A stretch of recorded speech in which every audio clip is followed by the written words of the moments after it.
Hello बच्चों, let's see this question. The question says that choose the statements which are not correct about skeletal muscles. ठीक है, statements क्या है? पहला statement है tissues are closely attached to bones. Second, a sheath of tough connective tissue encloses several bundles of muscle fibers. Third, these are involuntary in their action. Fourth, these are present in the blood vessels. Options क्या है? A 1 and 2, B 2 and 3, C 3 and 4 and D 1 and 4. ठीक है, तो यहाँ हमसे question क्या पूछ रहा है, स्केलेटल मसल के बारे में कौन सी इनकरेक्ट स्टेटमेंट है, ठीक है, जो सही नहीं है।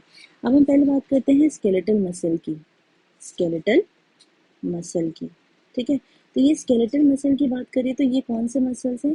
These are the muscles that are in close contact with the skeleton system मतलब कि बोन्स, ठीक है। तो ये स्केलेटल मसल क्या है कि ये मसल्स क्या है, बोन्स के क्लोज कांटेक्ट में होते हैं, ठीक है। और बेसिकली अगर हम बात करें तो स्केलेटल मसल में क्या होते हैं, स्केलेटल मसल में मसल फाइबर्स प्रेजेंट होते हैं, मसल फाइबर्स प्रेजेंट होते हैं जो कि क्लोजली कॉम्पैक्ट होते हैं बाय टफ कनेक्टिव टिश्यू, ठीक है, कॉल्ड fascicles। तो ये प्रेजेंट होते हैं fascicles में, ठीक है। बंडल्स जो है मसल फाइबर्स के, ये fascicles में प्रेजेंट होते हैं, ठीक है, और कनेक्टिव टिश्यू से कवर्ड होते हैं। तो ये सारे हो गए, दो स्टेटमेंट हो गया। और अगर हम देखें कि इनके फंक्शन क्या है, इनके एक्शन की, तो ये वॉलेंटरी एक्शन है इनका, इनका क्या है, वॉलेंटरी एक्शन, मतलब कि हम इसे कंट्रोल कर सकते हैं, ठीक है, कंट्रोल कर सकते हैं। तो ये क्लोज कॉन्टैक्ट में होते हैं बोन्स के, टफ कनेक्टिव टिश्यू से कवर्ड होते हैं और वॉलंटरी एक्शन होता है इनका।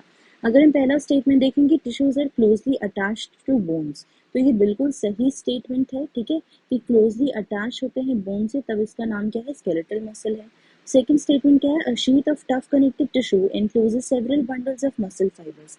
तो मसल फाइबर्स क्या है कि कवर्ड होते हैं और एक एक तरीके से कॉम्पैक्ट होते हैं टिश्यू, कनेक्टिव टिश्यू से fascicles के अंदर होते हैं, ठीक है, ये भी हमारा सही स्टेटमेंट है।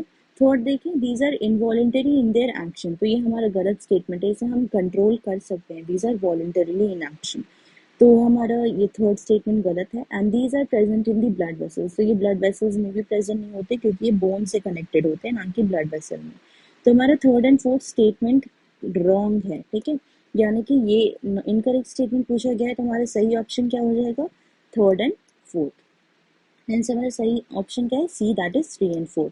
Hope you understood the concept. All the best, thank you.